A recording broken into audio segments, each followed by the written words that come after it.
Pirang tinampo sa Camarines Sur para mientras na binaha huli sa pag-uuran kasubanggi.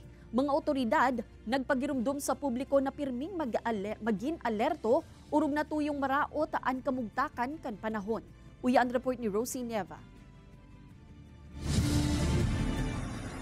Huli sa pag-uuran kasubanggi, naglangkawan level kan tubig sa mga umahan as sinagsupay sa mga tinampo sa barangay San Fernando, Camarines Sur.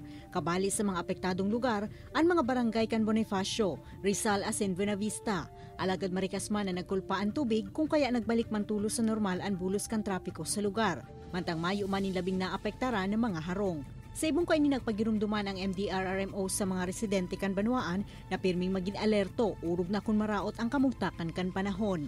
And pagiramdon din po duman sa mga harong na pirming na inaabot ng tubig para makaiwas po makaligtas sa anong man nakatibaadan.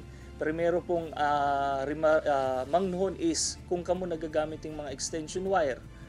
Tabaka po maglangkaw ang tubig, abuton ang satuyang mga extension wire.